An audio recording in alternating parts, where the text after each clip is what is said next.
Ladies and gentlemen, thanks very much for coming out tonight. It's such a wild night. I'm not sure I would have done so in your shoes, but I appreciate it very much, and so do our speakers. We've got two speakers tonight, and they're both hopefully useful talks for you. Dr.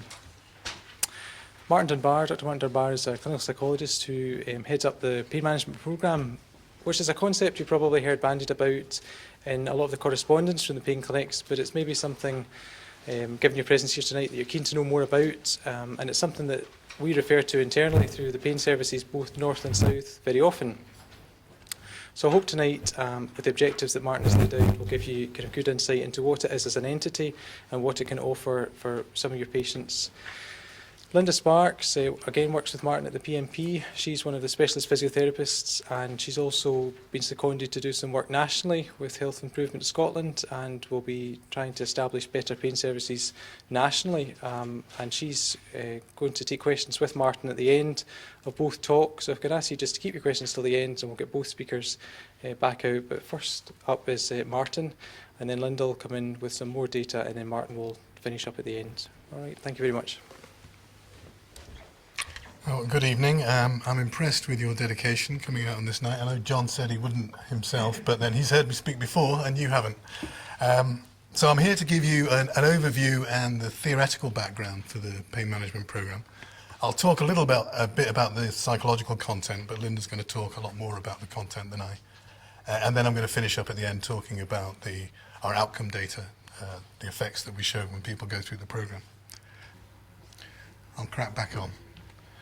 So that's the outline of the topics that I'm going to talk about in this first part. You will see the lovely Templeton. Well, it's not the Templeton Business Centre. That's the kind of the old Dowager Palace mock-up, isn't it? On Glasgow Green. So that's where we're based. Straightforward question to kind of justify why we do what we do. What happens when you have pain for a long time? Anybody?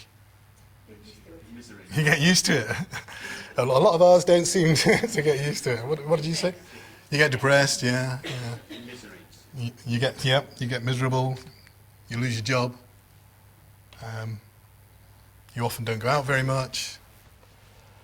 Lose contact with friends. There's often strain in families and in close relationships. People don't do very much, and so they don't do the hobbies and the interests that they used to do. They take a lot of medication, which often has side effects that people don't tolerate very well. And in fact, they end up really on the polypharmacy. They get very worried about what's going to happen to them.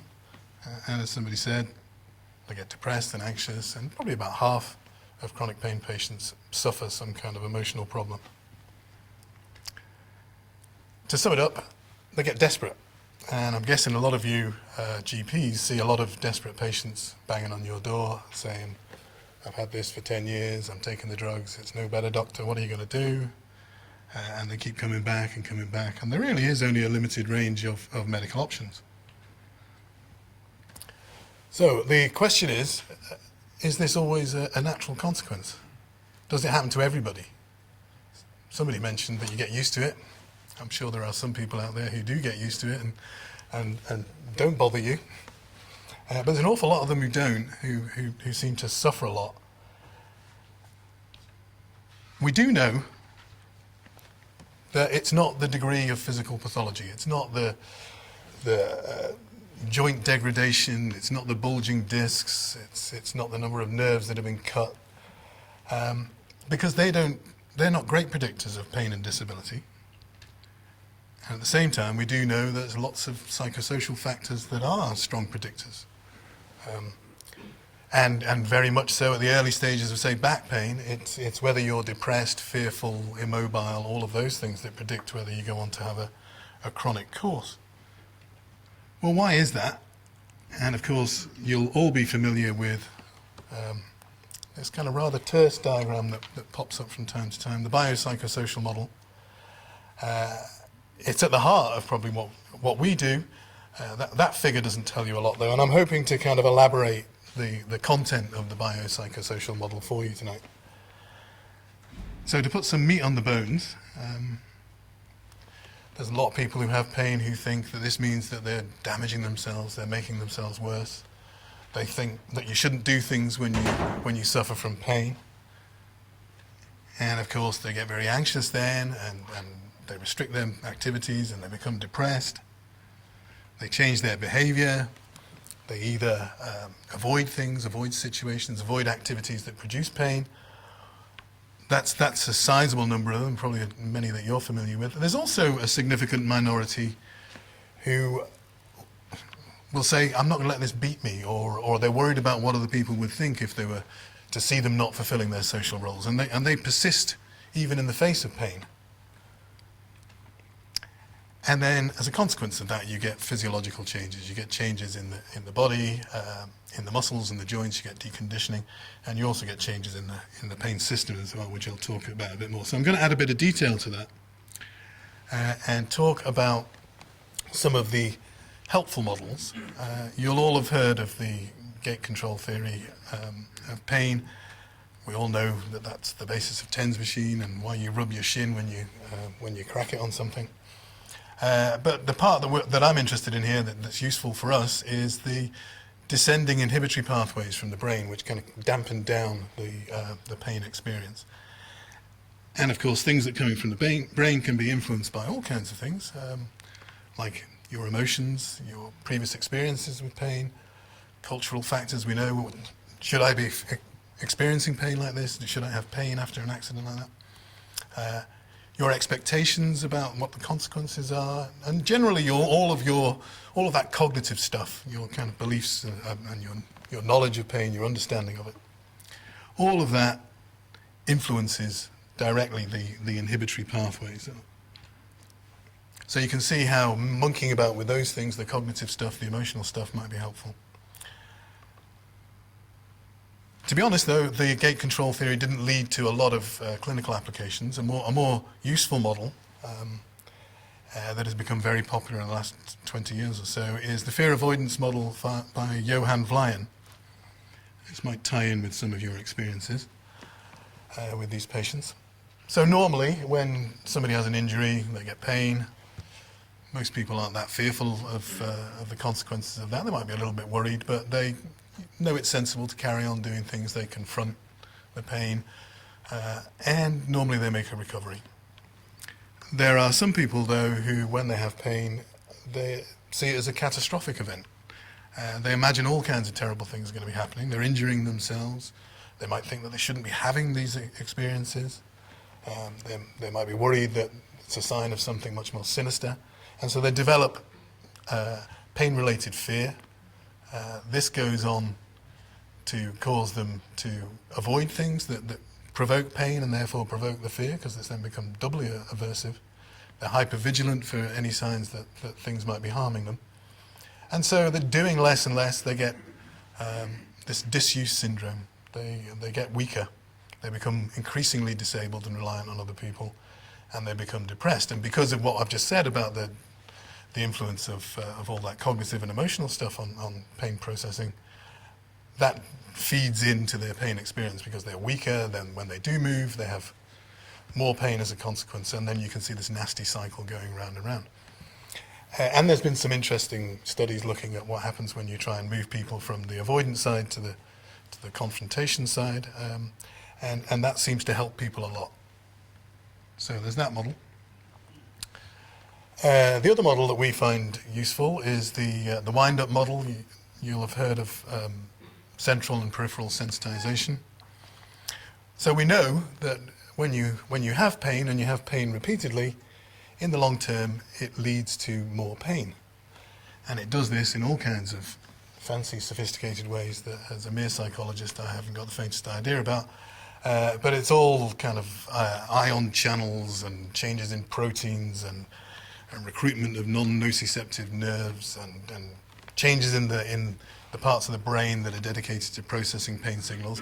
And there's been lots and lots of lab studies that show that if you have pain, you find it easier to experience pain, and you end up experiencing more pain in the long term. So, pain's not good for you. A very recent model a lot of what we do in the pain management program is based on is a bit more of an elusive one. Not that many laboratory studies in this one. It's the acceptance model of pain, and the reason we have this beatific Buddhist monk sitting there is that part of the kind of treatment that's evolved out of this acceptance theory is the teaching of mindfulness meditation. And basically, you can say that if you have a kind of Zen-like acceptance of your pain and the problems it brings, then you're going to have less problems in the longer term. And the reason for that is that when people accept pain, in the sense that I'm talking about, is that they're prepared to have pain present while they're doing things. It doesn't block it, the presence of pain. They're much more willing to have aversive experiences and to not control them. And what the acceptance and commitment theory model says is that a lot of our problems come out of trying to control uncontrollable internal experiences. And it's very easy to think that through for a minute. That's what the basis of all addiction problems are, is that people take dangerous and illicit substances because they're bored or anxious or fed up, and of course then they have to take them to keep withdrawal at bay, and you get all these nasty cycles when you try and avoid things. And people often think, don't see any distinction between what they think and what's actually happening in reality. They take their thoughts as literal representations. They can't step back from them, which is crucially important. I'll hopefully explain why. And by acceptance, the focus moves from controlling things to doing valued activities that matter to the person. And other parts of this, I've already mentioned the mindfulness meditation. People who are more present and aware of what's going on inside of them and more present and aware of what's going on generally tend to hurt themselves less. They tend to overdo things less. They tend to be more sensitive to their limits and so on. And all of these things we find are important. And to kind of back that up, I'll show you a sample of the chronic pain acceptance questionnaire later. But if you enter that into some regression models, you'll see that the degree to which people accept pain predicts their work status quite often, their uptime, so the amount of time they get out of bed and off the couch, how depressed they become, how much they bother you at the GP practice, and so on. And this is interesting because in these regression models, pain is entered in there as well, and it tends to do better than people's pain scores at predicting those important outcomes. So being accepting is good for you, and not a lot of people are. I mentioned social reinforcement models. This model's been around for a long time. You'll all know about this.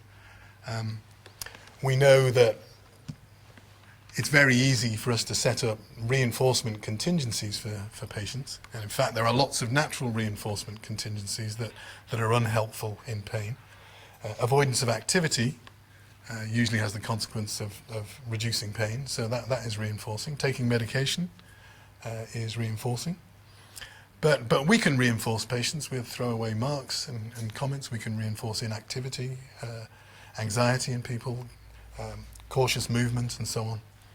And it's not very difficult to see how social reinforcement processes play a part in developing and maintaining the kind of illness model in patients' minds. So we're aware of all of those things acting on the pain experience. I hope I've fleshed out the biopsychosocial model a bit.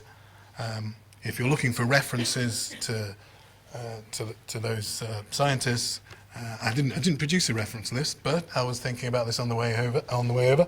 The British Pain Society has just published a updated guidance on pain management programs, and thankfully they cite all of the literature and probably much of that I've described to you. So if you're looking for the science, I'd direct you to the BPS's website. So in order to counter those things, what we try and do is reduce patients' fear and anxiety, often through education. We promote movement, movement that reassures the brain, movement within limits. Linda will talk a lot more about the importance of pacing and how that feeds into what we know about pain wind-up in a minute.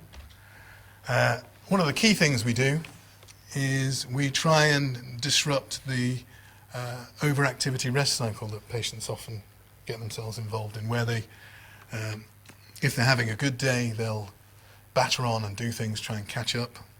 Maybe they think for a minute that their things are getting better. But of course, because they're unfit and weak and so on, that usually provokes a flare-up. I've said those flare-ups, we know that pain produces more pain, so when you have more pain, extreme pain in flare-ups, then that's not doing your pain system any good. It's going to be working on the sensitivity of that pain system. So we promote a kind of leveling off of activity and a graded increase in activity, which we'll talk about a bit later. We try and reduce patients' desperation, and that's a word that I'll keep coming back to, and I use with my patients a lot, and they recognise it. People get desperate, and when they're desperate, they'll do anything, which is including taking huge doses of opioids, even though they know it constipates them and makes them feel unwell.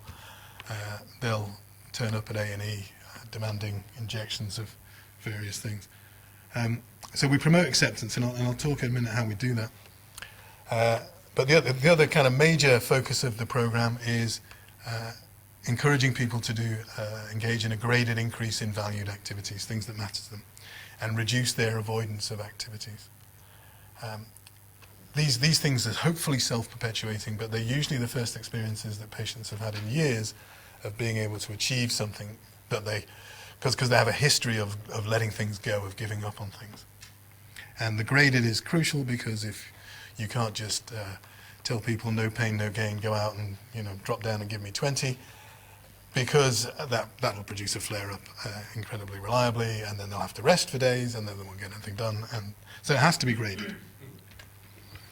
And another thing that we find is important for getting patients to make all these changes is having an awareness of the social circumstances. Very often it's other people, or what they think other people are thinking, that determines whether they're going to engage in this kind of process. So they'll say, I can't do that because my family aren't supportive, or I can't do that because I can't go out of the house because I have to use a stick, and if I use a stick, then I'll get judged badly by all the people around me. And so occasionally I try, when I'm having a good day, to go out without my stick, but then it produces a flare-up. And so they have to kind of get thinking socially as well about how these changes are going to fit into their lives. So in terms of the psychological things we do with people, I'll talk very briefly through the process. I know Linda's going to talk a bit more about the program itself and the different types of program we run. But all patients that are referred to us, and I have to say from the off that we only take referrals via the pain clinics in the Victoria and Stob Hill ACHs. So if you think this is going to suit one of your patients, then you'll need to refer them in, but you can flag up that you think the pain management program might help patients, and they might get directed to us a bit more quickly. But all patients that are referred to us, they get a fairly lengthy 1.5 hour joint psychology and physio assessment, and we're looking at all kinds of things there. People's readiness to change. We do see some people who, I think the phrase we've used is that they kind of get quite comfortable in their chronic pain situation. It's a kind of fur-lined rut that they've managed to get themselves into. They're very anxious about perturbing their home situation, and so those people don't tend to do well. People who have extremes of mental health problems don't tend to do well as well. There'll be other people that we maybe look at their physical capabilities, because they might struggle just to make it to the program on a weekly basis for 12 weeks. And sometimes we send people off to our pain clinic psychology or physiotherapy colleagues to work on some of those barriers to attendance. So once somebody gets past that hurdle, they're invited to a group that runs for 12 weeks. They come to the group. There's usually about 12 patients in that group, and it meets once a week for 2.5 hours, and they're given homework to practice in between times, and we're quite strict on that. But generally, it's not an educational chalk and talk type approach like the talk tonight is. It's very much an interactive, workshopy type approach. People bring their difficulties, we troubleshoot their individual circumstances for them. And we find that tends to work. But the overall aim of what we do is dismantling barriers to valued activity, whether those barriers be pain, fitness, emotional stuff, lack of confidence, so on. So the specifics, we start with something that has been dubbed creative hopelessness, and I think this is probably the key thing for us. I think our outcomes would be a lot worse if we didn't start with this. So what creative hopelessness is essentially we review with the patient all of their previous attempts at controlling pain, all the people they've seen, all the things that they've done. We get them to consider how effective that was, and of course the mere fact that they're at our door means it hasn't been that effective, and all the problems that creates. We also get them to think about what else has been happening to their lives at the same time, the other things that have been damaged while they've been having pain. And at the end of that session, we argue, well, okay, between you, and it can be as often as this, you've got 100 and odd years of experience of pain. You've seen just about every medical and paramedical professional known to mankind. Between you, you've tried every drug and every procedure, and you've been left with pain. At the same time, all this other stuff's been going on. Maybe you should think about changing the focus away from controlling pain onto looking at the quality of your life, those valued activities. So we get them to think quite hard about what matters to them, what has changed, what kind of person they are, and whether they're engaged in the same kinds of things that they used to. Are they satisfied with those things? For some people, it might be family issues. It might be, I feel like I'm a terrible parent these days, or a terrible grandparent. I used to be able to, and I don't feel I'm doing that as well.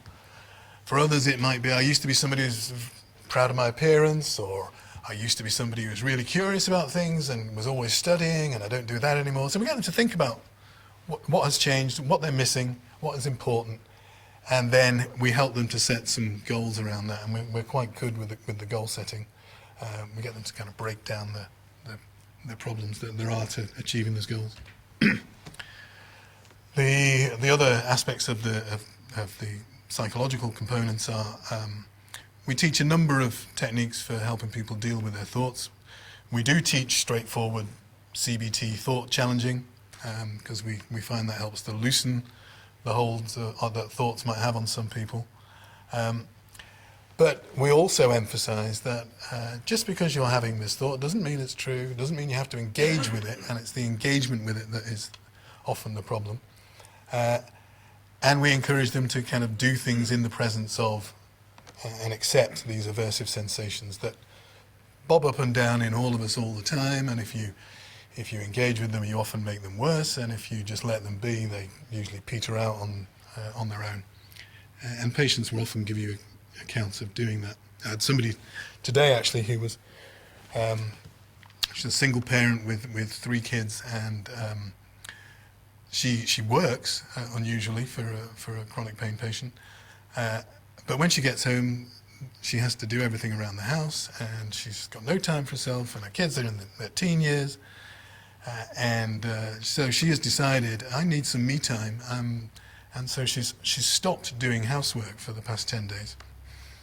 Which might sound like a retrograde step, but she's hoping the kids will pick this up. Unfortunately, they're not doing that so far. But I tried to explain to her about teenagers today. But interestingly, she was talking about her guilty feelings. Excuse me. And the most interesting thing she said was, this has been going on for 10 days now, I felt really guilty in the beginning. But it's getting less and less over time. I'm getting more comfortable. And that's a major thing that we do, is we encourage people to try things that they would have thought or would have made impossible for themselves by the rules that they set for themselves. We also teach them skills in communication as well, particularly with family and friends, because they often go around with lots of assumptions about what their family and friends are thinking that make things impossible for them. And we also teach them how to speak to doctors as well, because we're aware that that's not often the easiest of your consultations when they kind of bring this desperation to you. So we're teaching them things to kind of make that go smoothly, and part of that, honestly, is trying to get them to think about what's going on in your mind during the process of the session. So I think that's probably all I've got to say, apart from we teach mindfulness meditation. I don't know how much it's impinged in primary care, but it seems to be everywhere at the moment. It is useful. Patients find it useful. I've just been reviewing some of the evidence for it for SIGN. There's something going on there. Where we find it useful is getting people to be more aware when they've often kind of blanked off and ignored parts of their body. They don't even want their thoughts to go there. So we find that's helpful, get a better idea of what's going on with them. And we also find it helpful in that it helps people with that standing back from things. So they don't rush into things. They don't just always bring their same reaction to events. Instead, they deliberate more and they respond more thoughtfully to things. And that's what the patients feedback to us anyway.